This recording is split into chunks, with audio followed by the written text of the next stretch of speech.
All right, here we go. First up, we're going to try to settle something about tumbled leather. What is and what is not tumbled leather? This is a Coach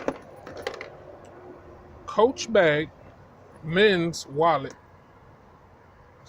I got a lot of that stuff in here. Um, what we're talking about though is the tumbled leather and look-alike stamped leather made out to look like tumbled leather.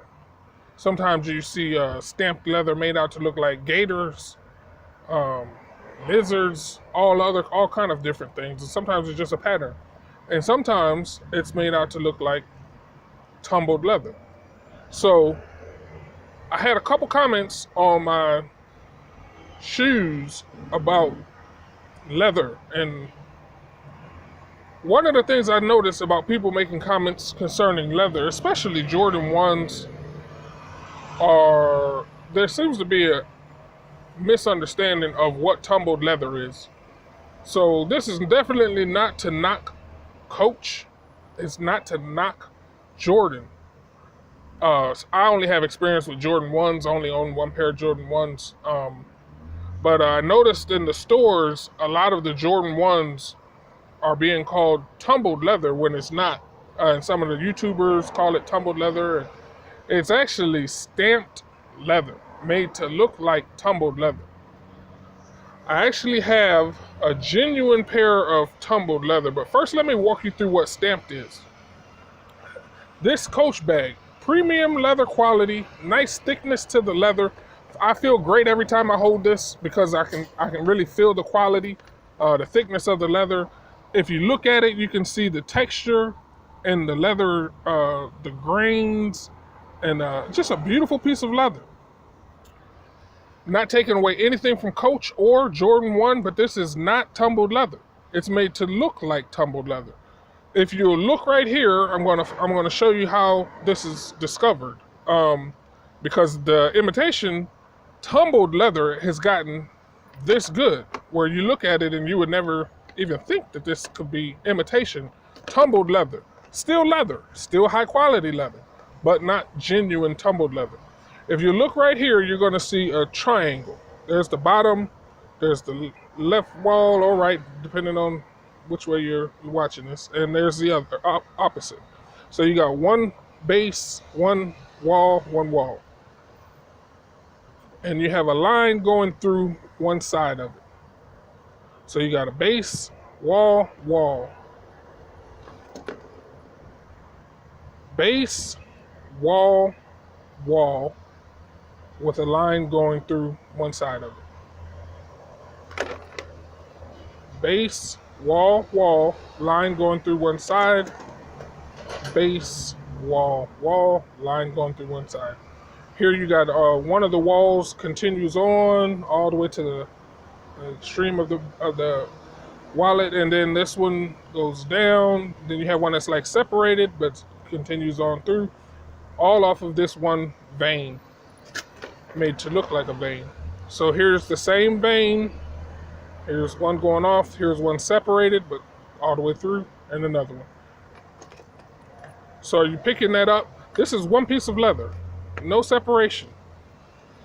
One piece of leather all the way to the back. Just an excellent job at stamping the leather to make it look like it is crinkled due to the age of the animal. It's just not. Beautiful bag, not tumbled leather. I believe if Jordan didn't use such tiny pieces on all of their stuff, you would also find that extremely hard as a brick leather in the stores selling Jordan 1s is not tumbled leather. It's a stamp. On Nike, you can hardly say it's actual leather at all because they're very, very tricky and very sly about confessing whether they're even using leather and when they're not.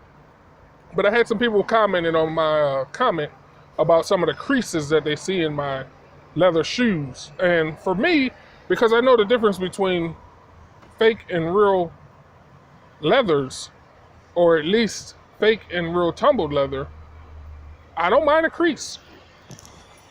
I'm going to show you a pair of dusty, dusty flip-flops. But keep in mind that I'm not showing you these because I'm advertising the purchase of flip-flops. I'm only showing this this flip-flop, because I want you to see what genuine tumbled leather is. Genuine tumbled leather creases. The only thing that makes those creases is bending of the leather. There's no pattern here. It's just because, like on your hand, creases form naturally, which is leather. This is a leather. We are leather. So when you see these creases, you know it's actually a genuine animal, and it's appealing because you can tell, like, you know, it gives the leather character. You can imagine the animal doing different exercises and the skin beginning to crease, and it just gives a lot of character to the leather. So a lot of people, especially Nike lately, with the Jordan 1 craze, have been disguising stamped leather as genuine tumbled leather. So this Tommy Bahama sandal is actually using genuine tumbled leather. You see, there's no pattern there. The only reason why you see creases is because that's where the leather bends. That's where the skin bent when the animal was alive. So I actually have a pair of Jordan 1s. Wow, where'd that water come from? I actually have a pair of Jordan 1s, and unlike the ones I see in the stores, this pair of Jordan 1s has what appears to be genuine tumbled leather. Not a pattern anywhere, it's just creased where it bends. So this is an actual genuine tumbled leather.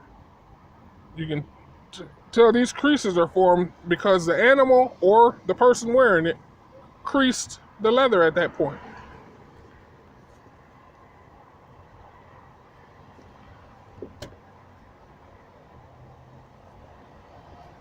Just a Jordan 1 with genuine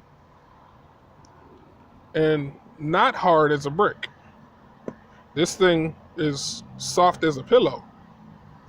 So you don't have that hard as a brick feel that you typically have in the mall where they're telling you that's tumbled leather. It's just not tumbled leather. That is tumbled leather. And the flip-flop I showed you was tumbled leather. But here's a high quality piece of leather.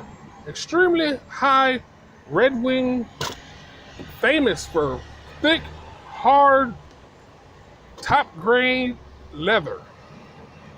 If you look very, very closely in this leather, you'll see creasing. So for me to get angry that I see creases is to not be aware of what that means.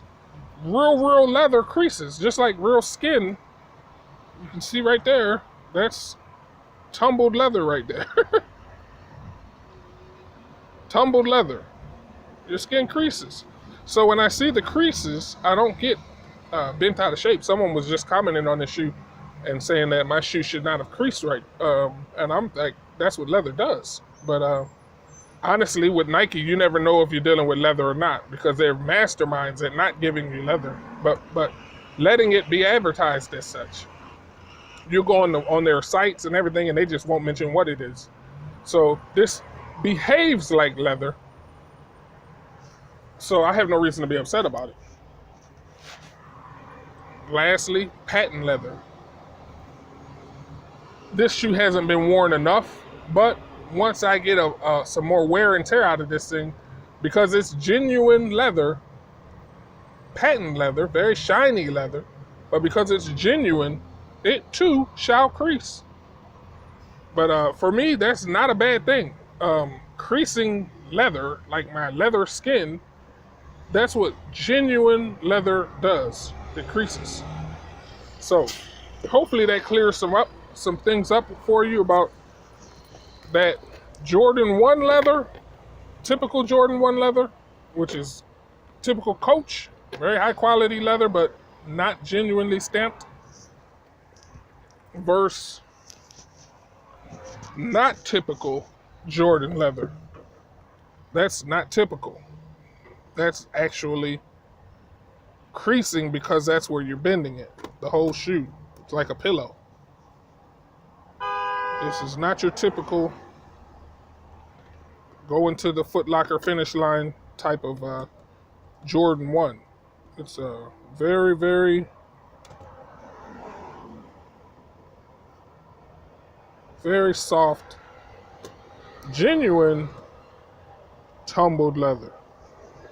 All right, I hope that clears it up for you.